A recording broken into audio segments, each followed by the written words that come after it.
beautiful. Make me go to pee.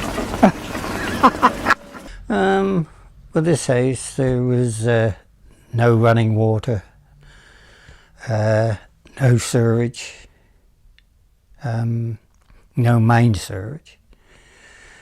We had to used to do the kids' washing in an old boiler out in the shed, which was had to be coal or wood. We used to have to burn on it to boil it up, which was very dangerous because the chimney in those days was level with the thatch.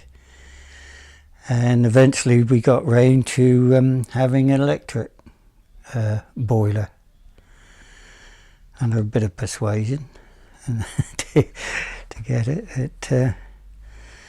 On saying that, that's how it used to be.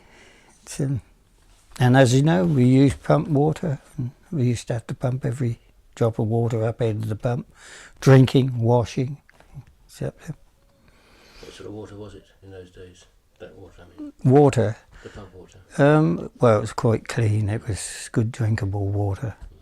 And it was good water for, it was fairly soft, being well water on chalk, you know. It was, well, I think in those days people's health, you didn't hear people complain when they had a headache like they do today. They got fingers ache into the doctors, queuing up in the doctors and whatever. In those days they didn't used to. They used to just carry on and go to work. I mean, normal day things, if you had an upset, really obvious, you had the odd customer in the village that got Well's disease, you know, picked up through the rats and that kind of thing, but I think that only worked out about 2 over all the years that I've been here. What disease was it called? It's called Well's disease. It's picked up off of the rats' urine and what have you, and it gets into a cut in your finger or your hand or anything, and it goes right through your bloodstream, which in those days was very, very dangerous.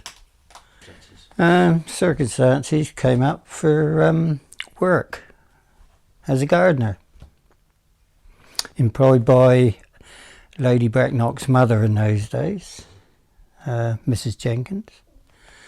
Well, when I came here as head gardener, there was 7 gardeners in those days, and I came here under Mr. Harding. He was very good to us when we came here because my wife moving up away from her parents, and that was quite lonely. But in those days, you know, the villagers then always used to make you so welcome, you know. Oh, come out and have a drink with us tonight, you know, make you feel better, etc., you know.